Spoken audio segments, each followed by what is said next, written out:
Welcome back, parents. Jordan Langdon here, and I'm really excited to introduce our guest on the show today because many of you in our private Facebook group, the Thrive Community by Families of Character, have indicated you want to know more about how to help your child develop more order in their life, learn to concentrate better, and above all, become more independent. So you are in for a real treat today. Pauline Meert, the director and co-founder of Sophia Montessori Academy in Denver, is here in the studio with me today. Welcome, Pauline. Hi, thank you so much. Thanks for having me on here. I'm excited to share what I can, and I hope it can be helpful for your listeners. It will, I just know it. Pauline, it sounds like you've always had a great love for kids since you were like a young child yourself. And then somewhere about age 16, you ran into somebody that mentioned Montessori, and it's just like the rest is history. Pretty much, yeah. It was funny enough, my spiritual director as a 16-year-old, and I was just sharing how I wanted to change the world when I grew up. And he was like, "Oh, you'd be a great Montessori teacher." She was French or something. I was like, Montessori doesn't sound French. I'm French, grew up in France, came to the US in '99. And so I was like, well, I'll go on Wikipedia. So I did, read up a little bit on Wikipedia, really not a lot. And yeah, pretty much the rest is history. Did my Montessori training 2 years later.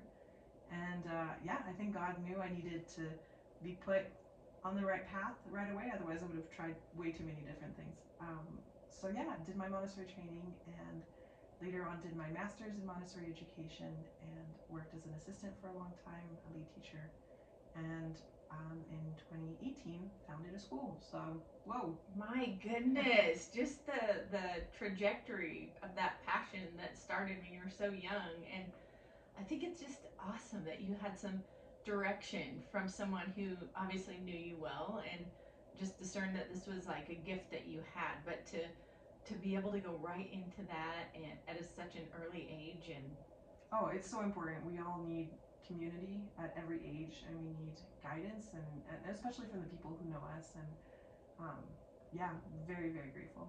wow, awesome. And I have been to your school, and what a blessing you are to your school community. I mean, everyone just, I was there when kids were getting out. I saw their parents arrive to pick them up, and they just looked so happy, and just these little well-adjusted mini beautiful children running around. And in your classroom and the school and the way you have everything set up, their size and their height, it brought back great memories of when we had our oldest in Montessori years ago. He started when he was 18 months old and then went through kindergarten in Montessori, so several years.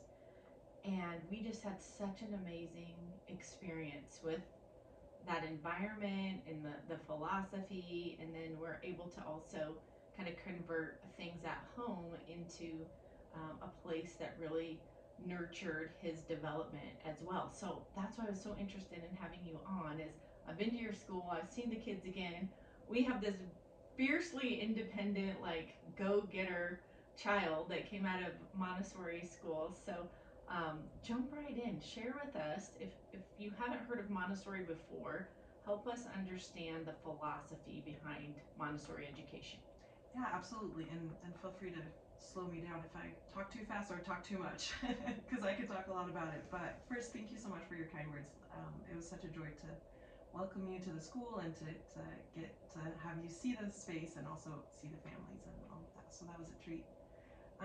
So a little bit about Montessori education. So it was started by Maria Montessori in 1907. So it's been a while. She was one of the first modern female doctors in Italy at the time, and she was studying children who, unfortunately at the time, were labeled as idiot children. So just children with special needs or different abilities. And those children were put in a bare room and given nothing. Wow. And so she was put in charge of helping these children. So she stepped back and observed, and she saw that they would play with the crumbs under the table, and she saw their thirst for hands-on activities and their drive to learn. They were not idiots at all, and and they were, you know, children who needed to be loved and respected just like any other child. So that's where her method really started, of just being able to, she started bringing in materials and studying how best to support them. And within a year, those children were as proficient as children in regular schooling on the tests of the time. So it just really, you know, made her question everything. She was like, wait a second, like, if this worked so well for these children, is it telling me something more? Is this something that applies to all children?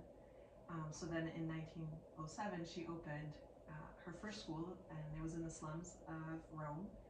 And within a year, she had kings and queens and people from all over the world coming to see what she had done, because these children were happy, well-adjusted, and learning in a way that no one thought possible. And a lot of what she did was to offer them hands-on materials, to have child-sized furniture, which is now seen all over, and just to really respect the pace of their development. So now there are Montessori schools all over the world, private, public, religious, non-religious. Maria Montessori was Catholic, so that really influenced deeply her understanding of the human person and what she put into place. Yeah, and so it's just really fascinating.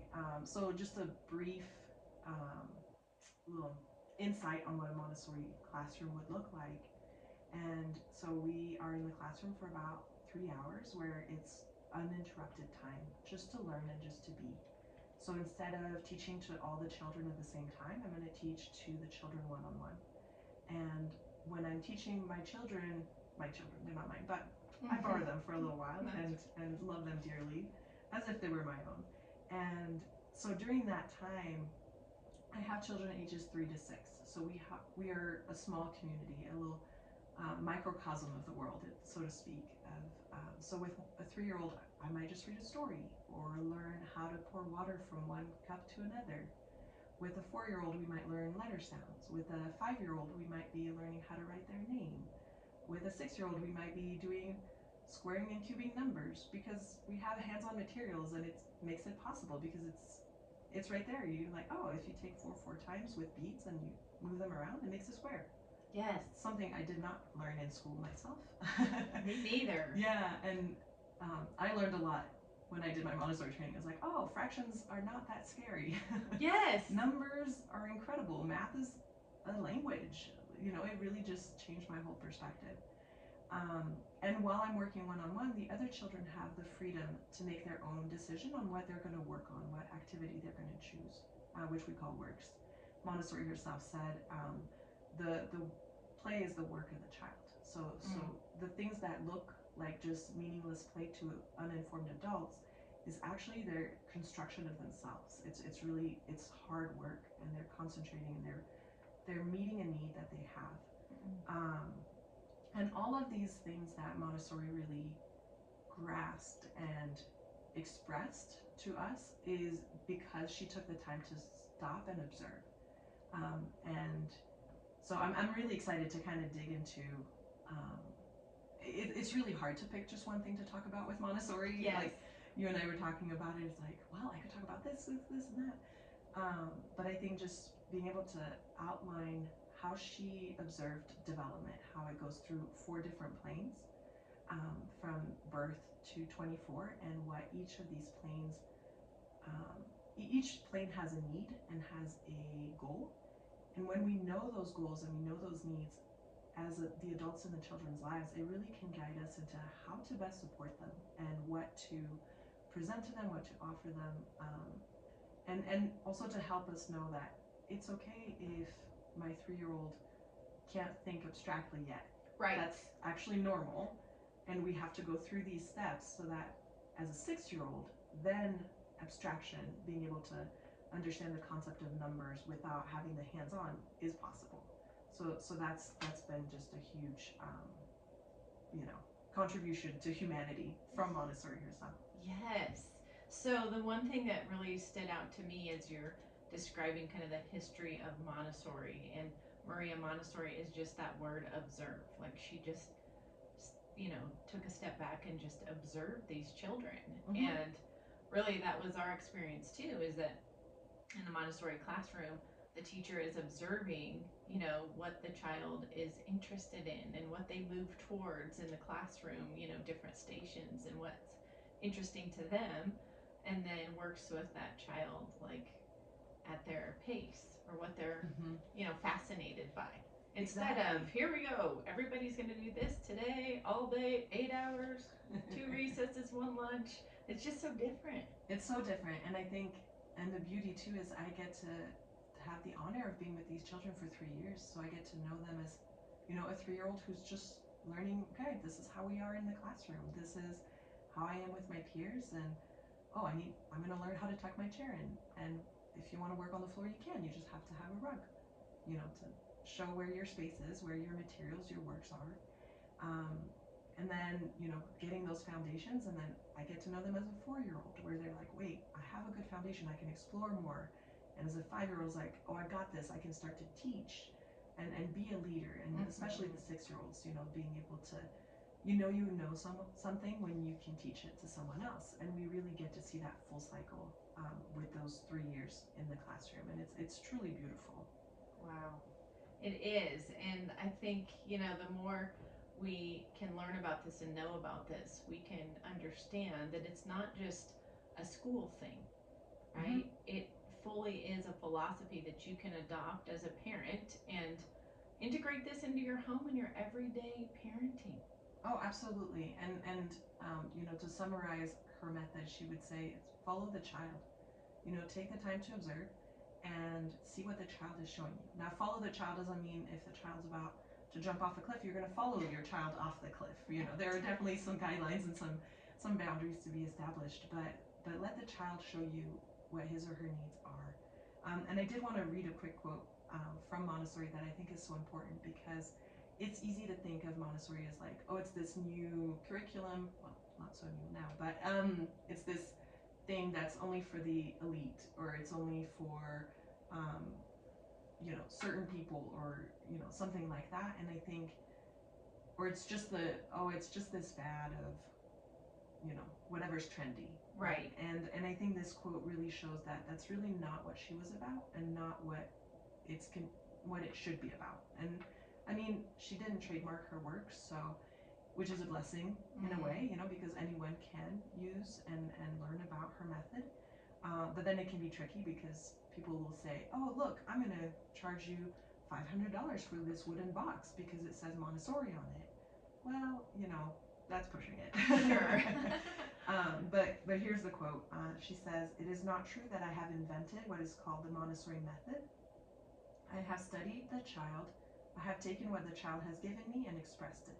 And that is what is called the Montessori method." She had a really long name of what she wanted to call her method, and everybody was like, no, we're going to call it the Montessori method. It's okay.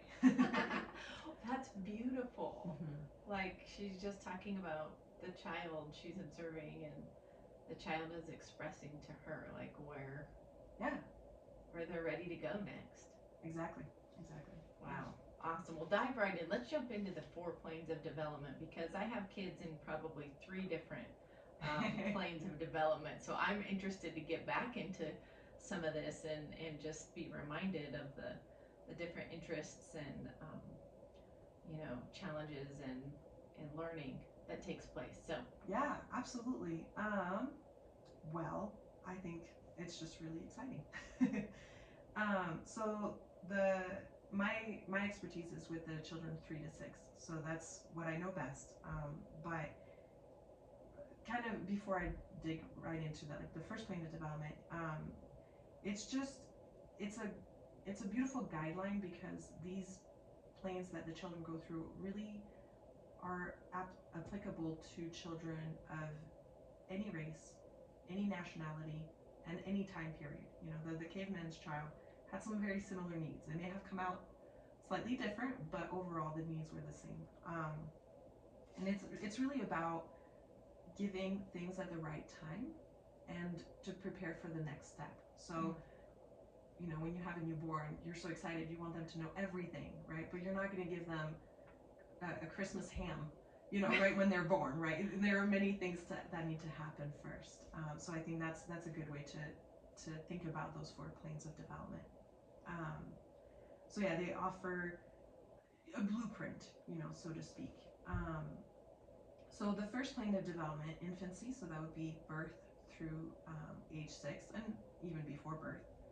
And the headline, so to speak, for this first plane is help me to do it myself. So the children are learning everything through their body, through their hands. What they want is they want a physical independence, and they can achieve this through movement, through what's called the absorbent mind. The absorbent mind Montessori talks about extensively is incredible. It's we always joke about children being sponges, but it's true. They really are sponges, and they absorb everything that's around them, the good, the bad, the ugly, the beautiful. Everything that's around them becomes a part of their construction of the self. For us adults, that can sound very scary, but we got this. Exactly. We take that step back and like, okay, this was not beautiful. What can we do next time? And that's right. Okay. And we learn and we move and grow. That's right. So the absorbent mind is also fascinating because the first part of the absorbent mind is called the unconscious or subconscious. So that's 0 to 3. And that's where everything is really done out of impulse. It's just this impulse to learn, this impulse to grow, this impulse to move. And 3 to 6 becomes more conscious. They're more aware of the power of their actions, and if I do this, this is the reaction I get, or I can push the boundary a little bit more. And when they're pushing the boundary, which I'm sure every parent knows, it feels like it might be a personal attack on us, but it really isn't. It's really their way of trying to understand the world. So they explore, through their senses. The focus is very much on the self. They have sensitive periods. So sensitive periods are particular to that first plane of development. They might show up. Each plane will have its sensitivities, but not quite the same as during the period of the absorbent mind. So you'll have a sensitive period for language, for math, for order, and that might be like physical order, but also temporal order, so the order that things happen in during the routine. Or Montessori tells this amazing story of a child, a 2-year-old, having this insane tantrum, and the mom like, what happened? And all it was is that she put her coat on the chair instead of hanging it up, and the child was like, this is not right, this does not fit the order. Right. So you have these various sensitive periods that they go through that are critical to their development. For example, a child who, this was a story that happened in France in the 1800s, I forget exactly the time period, but the wild boy of Aveyron, and he was found when he was about 9 years old. He had been pretty much living with wolves as a child, and this scientist, this doctor, tried to teach him how to talk and how to reintegrate into human society, and it was very hard. There were many things he was able to accomplish, but language was never one that was able to completely be present because that sensitive period for language had been missed. Wow. So again, it's a lie. It's really important, and that's when we want to give beautiful language, detailed vocabulary, like instead of saying, hey, can you put that over there, say, oh, can you please place the blue cup on the corner of the table, like giving them that language. They want that. They're thirsty for that. Great advice. I love it. Yeah. So that's a bit about the first plane. And again, the focus on self is healthy. It's good. It's normal for children this age to be very egocentric. But we also want to guide them towards that second plane of development to start to come out of the self. Yes. So again, every step is about what's coming after. And for the first plane, it's all about reality. Like there's this great Chesterton quote of when we are, I'm not going to say it exactly, but that's okay. When we are young children, we don't need to know that dragons exist, right? Reality is exciting enough. It's like yes. I just heard that quote just the other day. I'm doing a terrible job at quoting it, but just for a young child, just seeing someone open a door is fascinating enough. That's so true, and you forget about that. But when you said that, it's like, oh yes, everything is new to them at this stage. Yeah, and they're very credible. Like that's, I'm not sure I have the right word, but like they're gonna believe everything you tell them. They're very, you could even say gullible, but that's not quite the word I'm looking for. But so everything that they see, be it on TV or be it in daily life, they're gonna believe to be true. Yes. So this is the time to really present to them the greatness of reality and really just dig into, oh, look at these trees and look at these bugs and look at, go to the zoo and look at pictures of animals or people from all over the world, like just the richness of human life. There's this author I highly recommend, Steve Jenkins. He was local in Boulder, passed away not too long ago, but he wrote the most amazing books about like, what do you do with a tail like this? Because that's what kids want to know. Right. Like, what's the size of my hand compared to that of a gorilla? Yes. Just giving them that richness, the vocabulary, having routines and things like that. So I could go on and on about the first plane, but do you have any, questions or anything I missed? I just love the idea that, they are sponges, they are picking up everything we're putting down. It's really important to help them through this stage in really, like you said, kind of helping them learn through their body, like experiencing things like touch and right, using their senses and really engaging with their environment with their body. Exactly. Yep. Awesome. Yeah, so we'll just keep on going. So then the second plane of development is going to be childhood. So that's age 6 to 12. And then the headline for this one is going to be help me to think for myself. So because they've had this foundation into what's real, what's concrete, now they're starting to think more abstractly. That's, again, it's that process. It slowly starts to happen and get towards that second plane. So this becomes more of the time of, instead of the absorbent mind, it becomes the time of the reasoning mind. So some of the focus is going to be more on an intellectual independence versus a physical independence. Ideally, they've gone through the first plane successfully, so now they're able to be physically independent. They know how to tie their shoes, they know how to brush their teeth, they know how to run well, they have all this control of their body. Now the brain can really kick in to a new level. So they can start to think abstractly, like I mentioned. Imagination really kicks in. There's obviously imagination in the first plane as well, but here it becomes more complex, more detailed, more fantastical.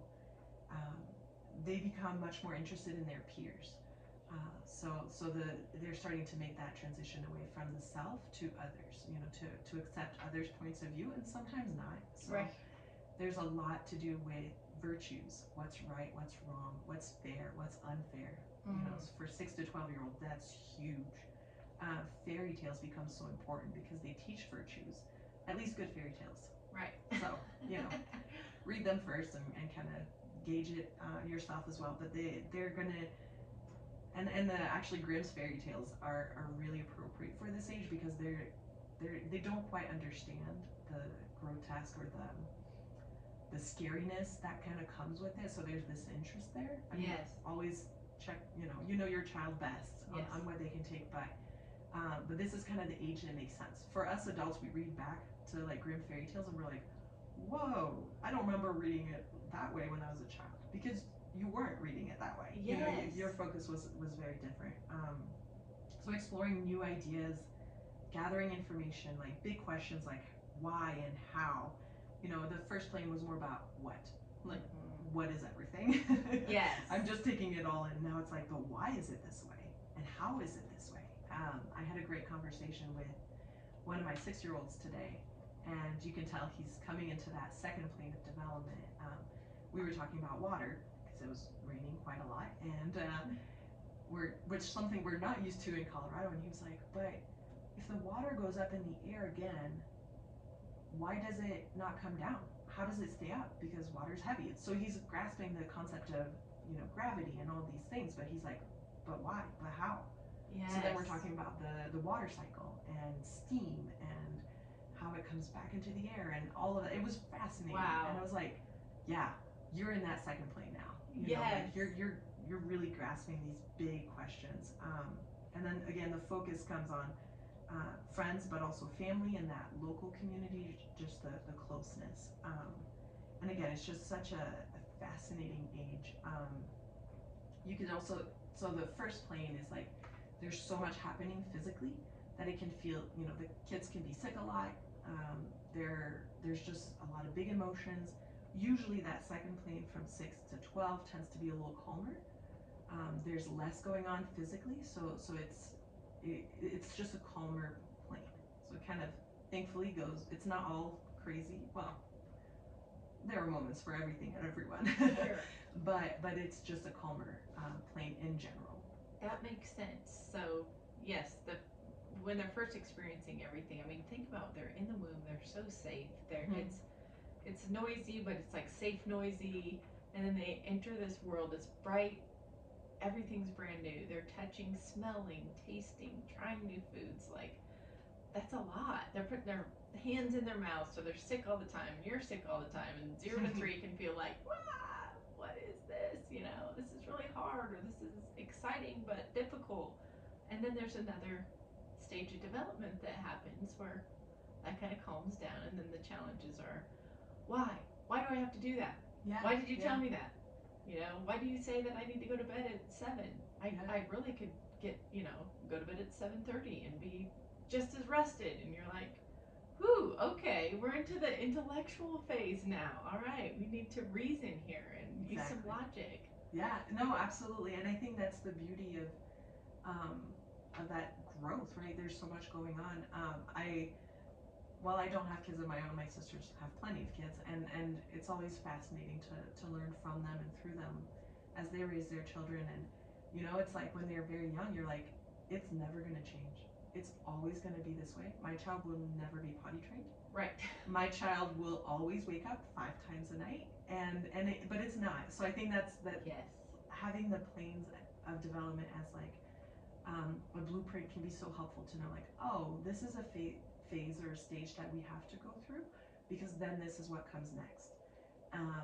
And there are gifts in every stage and every part of this development, but there are times that I'm sure it feels a little challenging. Yes, I do like how you said that, though. If you have a blueprint and you know this in advance, you know, then you can kind of remind yourself, oh yeah, this is, even though it's hard, it's part of the process, and without this, then things could be different in the future. So we actually want these challenges at this stage because this is healthy child development, right? Yeah, these experiences of growth and change, and it's really healthy, you know.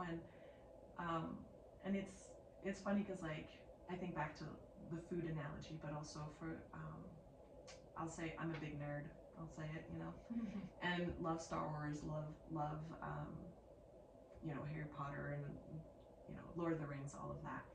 And I think one of the challenges for parents is that as soon as their children are able to sit for a story, they're like, okay, we're gonna read Narnia right now.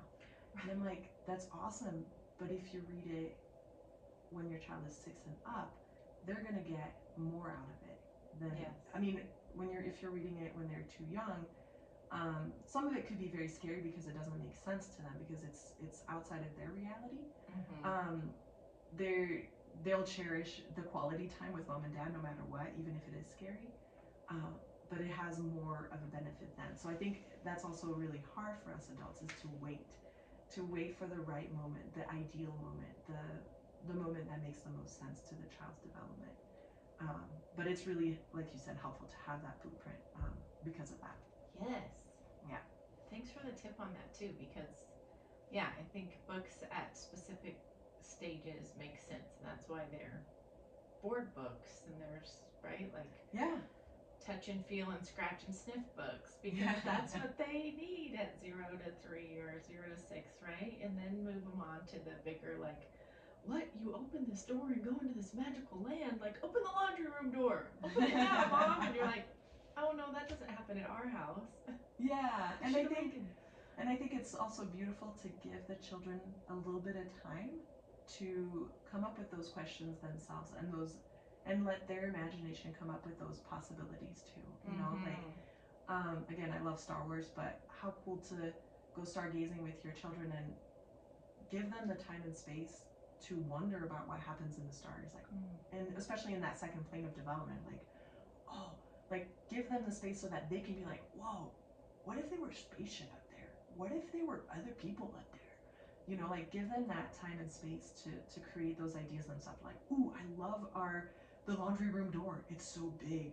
You know, what if there was a whole other world out there? You know, like, give them a little bit of time so that their own imagination can flourish as well before we just give them something pre-made and also really wonderful. Big fan, but yes, that's such great advice to just kind of put some time and silence between your relationship when you're hanging out. Like just observe and wait to see what they come up with. Oh my gosh, and they will come up with the funniest things. We have a book at school where we write down their quotes, and it's always just hilarious and wonderful. That would be a fun episode right there. Is just read through all the kid quotes. They're so sweet. Okay, so that was 6 to 12, that second plane. Yeah, that's the second plane. Okay. So then the third plane is going to be a lot of turmoil again because there's a lot of physical development going on. So it's there's just a lot happening. Turmoil might not be the right word, but just a less calm plane. So the third plane, adolescence, so 12 to 18. And here the headline, would be help me think with you. So it becomes more about connections and about the world. So it's all about, it would be like, so we have the absorbent mind, the reasoning mind. This would be the humanist mind of what's going on socially.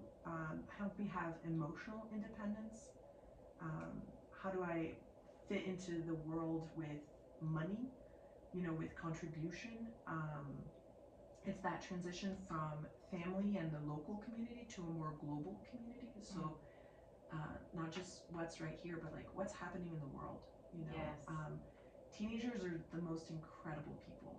They truly are. This is the time where they come up with the ideas. This is how I want to change the world. I see this injustice. They have this idealistic mindset that is such a gift. If we look back through history, teenagers have changed the world over and over again. And so this is such a precious time, but it can also be a very confusing time because it's not so much about, what, it's not so much, it's about, it's again, a little bit self-centered it can be in a healthy way. But it's learning to, in the very first plane, it's all about just impulses, right? Me and my needs. In the second plane, they start to listen to their peers and their family, and that's kind of the direction, the guide, the compass.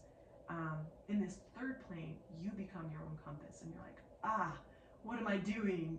How do I follow my peers, and how do I follow my parents? But I want to be independent from my parents, and what's my identity? Who are my role models? What's this, the guidance that I need to become who I'm meant to be, who I am.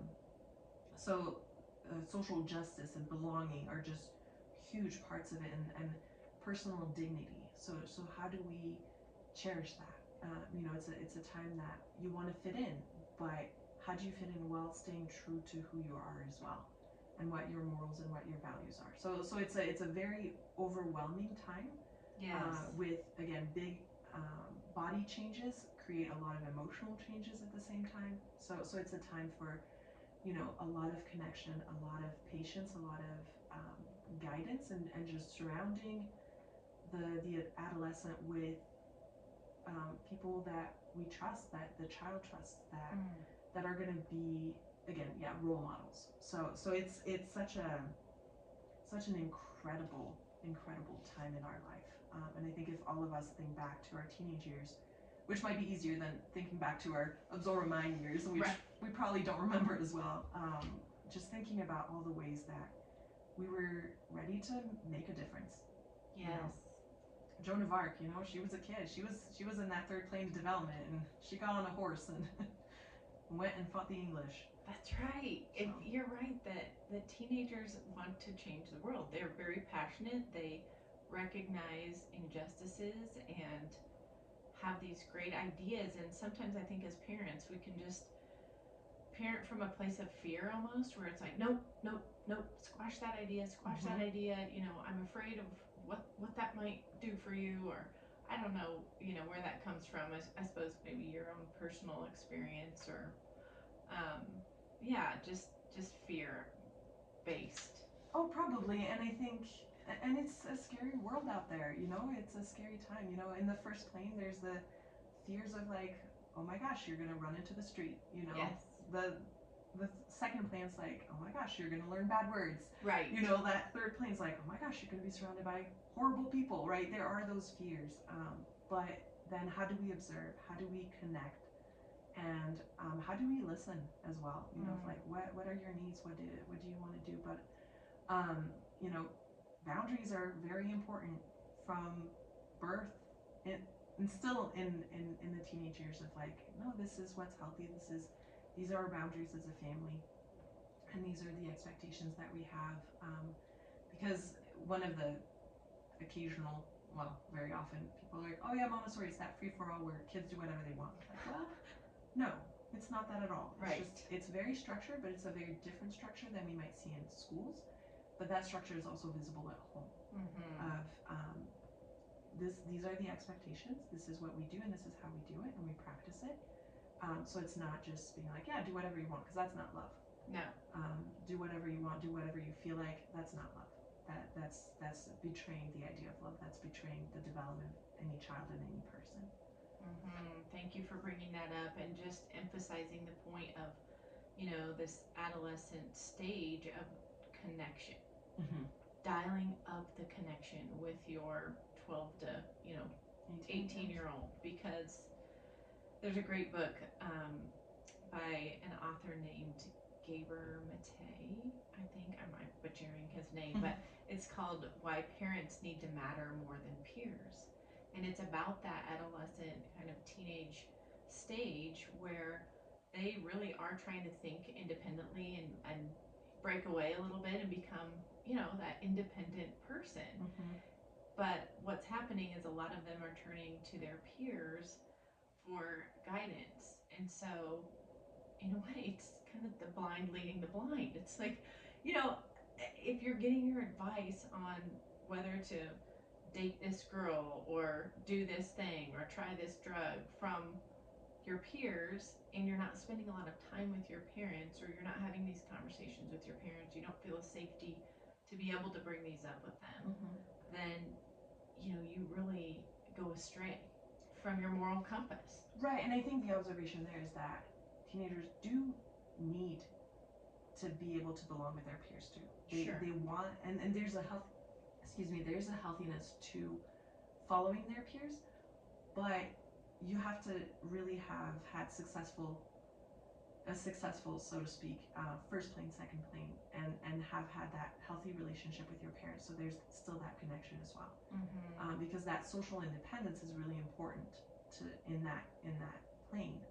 So it's really important for the parents to let their children fly and trust them, because they've been given the tools during all these planes.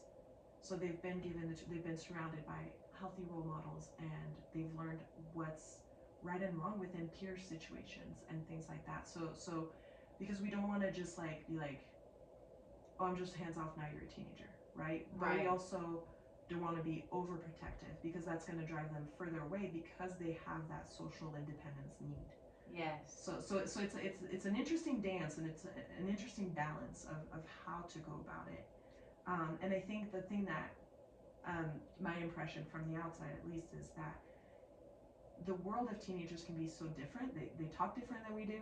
They dress different, or sometimes they just bring back the 90s, like they're doing right now. Like, totally. What is that? Baggy sweatshirts. Okay, actually, I'm a fan of that part, but chokers, no. Right. And so, that made me totally lose my train of thought. But sorry. Well, we were talking about the dance, because it is right. You want to give them some independence with their peers and let them kind of try out their beliefs in the foundation, but also have that, because of the successful planes that they've kind of gone through, then you can trust that they can come back and kind of bounce things. Exactly. To Off you. have that healthy relationship is just, again, just really so important. So yeah, I think I think there's also a temptation to kind of just completely check out as adults, because like I don't know what they're talking about, I don't know what they're seeing, and that's the call for the parent to like no, like you were saying, just connect and have that belonging together, and remember those planes you've gone through.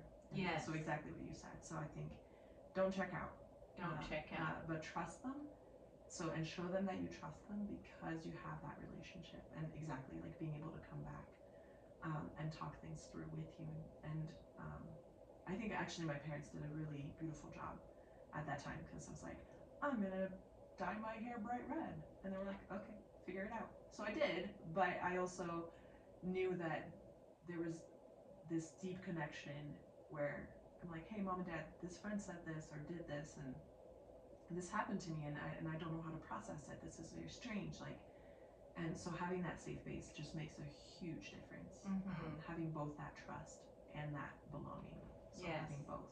And that example is great, because it's like, okay, that's the risk you want to take, dyeing your hair? Go for it. Oh yeah, and I'm the one who's gonna get the weird looks, not Right. so much them. Right.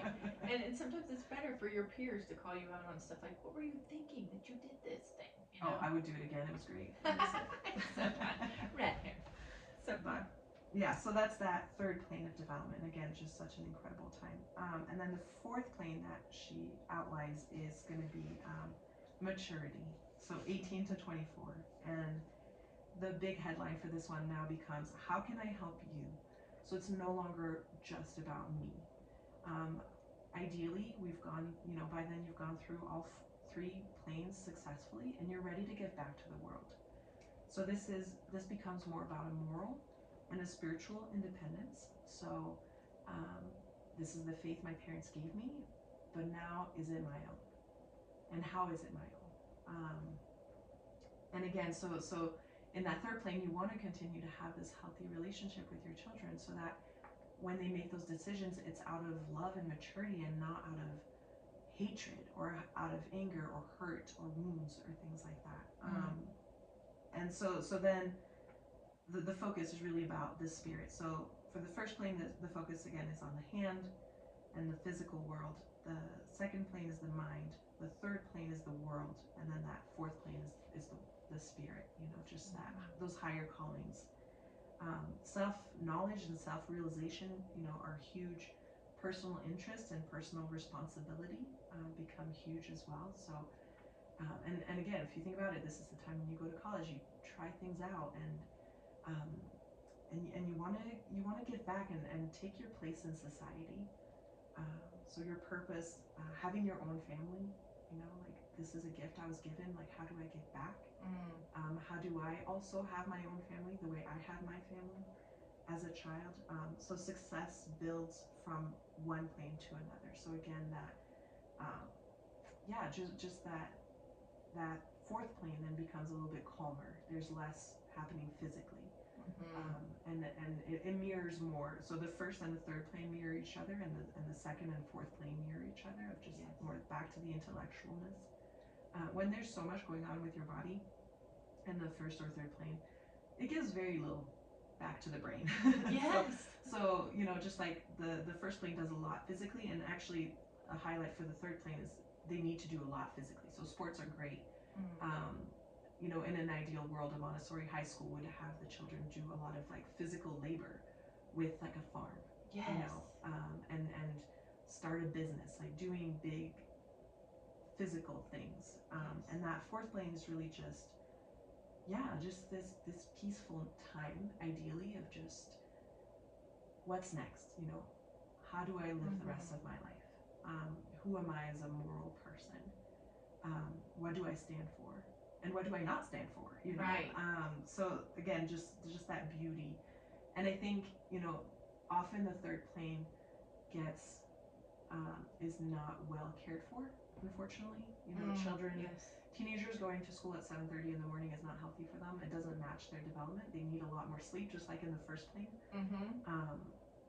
So I think very often in the fourth plane nowadays, we see a lot of like, I don't know what I want to do, and changing up majors and changing careers like very quickly and being very frazzled. Okay. And I think that comes from oftentimes the third plane not being at peace, not being fully realized or successful, so to speak. Um, so yeah, and what I love too about this is, you know, she outlines the planes of development from birth to age 24, and it's only now that we're like, oh yeah, the brain develops until about 24 to 28, you know, about in that range. And you're like, oh, well, she didn't know that. She just knew from observation. She knew from, you know, what the child had given her. Yes. Beautiful. And I bet as parents are listening to the fourth plane, when you said, oh, this is the phase where they're like, how can I help you? Like, yes! Yeah. Finally, they really get to that place. Really? You mean They it? do. That they want to help us? But you make such a good point about the, you know, if you have success in those other three planes, then this is the natural progression. This is what they want to do. They're, you know, their bodies have matured, their minds have, you know, they've gone through kind of wrestling with what's right and wrong, and so now they're like, hey, I'm familiar with the gifts that I have and the things that I'm interested in, and now I'm ready to see how I can contribute to society and to family life, and like, I've got this. Yeah, absolutely. That's when we let them fly, right? Exactly. Like, no. That's when we're called. Yeah, yeah, and it's just such a beautiful, beautiful journey. Lots of ups and downs, but Sure. very beautiful. Oh, Pauline, this has been great. I mean, I'm just sitting here like soaking this up, taking notes, and I've been through all this before, and as a counselor, been trained in this, but you have just such a beautiful way of explaining this, and obviously honoring the dignity of children and just human beings, and just saying, you know, like, hey, this is natural. It might be frustrating to you, but like, embrace it. And obviously, you know, you're saying like it can be tough. Yeah. I'm not minimizing that, but to see the beauty in it and understand the connection through all the planes, that this is how they're supposed to be doing life. Absolutely, and that this journey, you know, and you're on this journey together, and it's very exciting when you think about it. You know, you're like, whoa, it's like a crazy board game over here. It is, and if you have 1, 2, 3, 5, 7 kids, they're all kind of on this journey at different phases, and so I love the advice of step back, take some time, be in the moment, observe your kids. Exactly. See what they're interested in. And then, you know, on the Families of Character show, we like to say, like, what's the one thing? What's the one thing that you could commit to do, maybe in this stage of development for your child, that would help them kind of move closer towards that independence and that concentration and that ability to just be at that phase? Oh gosh. Yeah. I mean, I think observing is kind of key, just in general, you know, like just take a little notebook and sit and watch, look for signs of development, collect their art, and then look back on it. You know, we do self-portraits with the children twice a year before parent-teacher conferences, and it's always fun. You know, by that third year, we get to see their first 3-year-old self-portrait, which tends to be very, very abstract. So that 6-year-old self-portrait, and how detailed it is and how mature, and you just collect. I know children make a lot of art. Yes, they so do. You don't have to collect everything, but just maybe make it a family thing to do a self-portrait once a year, and then look back on it and do it too as a parent. So fun. That'll be a good challenge for you. You can do it too. You can. Get out of the mindset that you can only do stick figures. Just embrace it. Yeah, be creative. Yeah, I actually have 3 practical tips I'd love to give, but really fast before I forget. Observe where your children are in their development, because you will see how it affects sibling relationships. When one sibling comes to a new plane, it's going to make the relationship with a younger or older child a little bit different. So often when a child moves to the second plane, they become a lot less patient with the child who's still in the first plane. So those can really change the dynamics, because their goals, their aims are very different. So they're less patient with each other. Yes. And when they also going from one plane to another, you might see, often around birthdays, you'll see children kind of be a little frazzled and not quite like some regression and things like that. And again, that's just normal part of development, but just a fun cycle thing to think about. Yes. So yeah, so the first practical application is really just observe, like learn about each plane development sensitivities, but observe. Just sit back, you know, just have your cup of tea and let the children play and be like, no, I'm not available right now. It's okay to say that, you know, right now I'm just going to take some notes. I just want to watch, you know, and it can be, you know, even just having a little notebook somewhere in the kitchen for when you're like, oh, he just dumped all the water on the floor. I wonder what that speaks to. Yeah. Oh, maybe what if I had 2 buckets and just let him pour water from one to another? That might be meeting the need that he has. Or she just keeps trying to turn on the faucet. Just let her play with the faucet for a little while. You know, again, this is more first plane of development. Sure. Fourth plane, third plane, that might be a little strange. I'm not sure what that would be about. And then the second one would be reflect. So think back to yourself in each plane and think about all the things that went beautifully for your own development and all the things that maybe caused wounds, or maybe did not go ideally, and see how that affects you in how you treat your child in that plane of development. So if you had a very hard adolescence, that probably will affect how you are with your adolescent child. Or if your first plane of development was, you know, you never had routine or you were moving all the time, like that's going to affect a lot of who you are as a person, but also think back on how that can affect how you see your child. And do this with your spouse and even with your community of like, wow, what was it like for you, that third plane? What was it like that second plane of development? And just ponder that. And take the time to, because it's going to also be healing for yourself, because no one is going to have a perfect trip through all 4 planes of development. Exactly. We're all going to have our wounds, and it's what we do with them and how we heal through them, and how we grow. And then my third practical tip would be just to adjust, like modify your parenting based on the needs that you observe, you know, that they're expressed, and just look back to those observations and try things out. And if it works, great. If it doesn't, that's okay. Just have that grace for yourself and that patience with yourself too. So observe, that's what I've got. Reflect, and adjust. There you go. I love it. Pauline, you brought the good stuff. You brought like the history of Montessori, the 4 planes of development, all the tips on each stage and how parents can engage their kids. And this has just been like packed full of resources and great advice. So thank you so much. Thank you. I'm so honored. And yeah, I just, again, you guys, this is actually just big brush strokes, so dig into it. And don't hesitate, you're welcome to reach out to me with any questions as well. I always love talking Montessori. We'd have you back for sure if you'd come back. I would be honored. That would be awesome. Well, parents, listen, the tools we offer in our shop at familiesofcharacter.com are all tools that foster independence in our kids while also respecting their developmental stages. So check out some of what we have, like our 5-star days morning and evening routines, our book, Paddle Tales, a story about 2 little beavers who organize their room and put things in their place, but then sometimes they don't, and then they run into trouble and they can't find their stuff and they're late for the baseball game.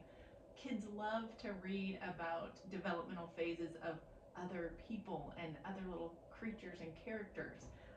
So check out that book. We also have a new kids journal.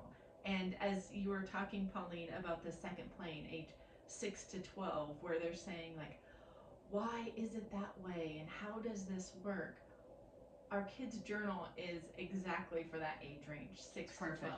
And it's all about understanding the gifts that they've been given and their unique talents, and then how they can use those to help serve others, which helps get them out of that kind of, when do I get the next thing, right?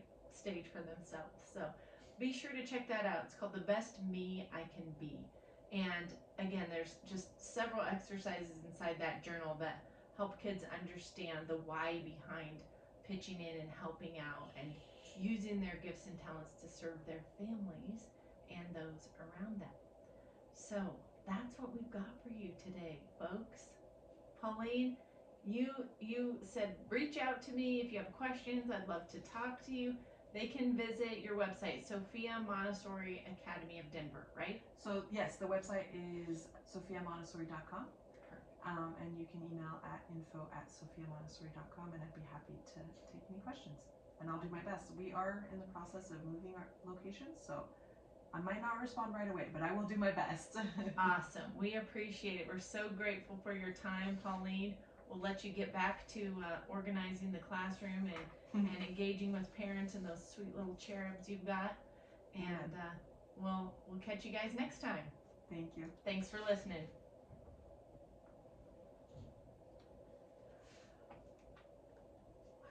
Sorry if that was so long. Where did that go? Did I stop it? Oh no.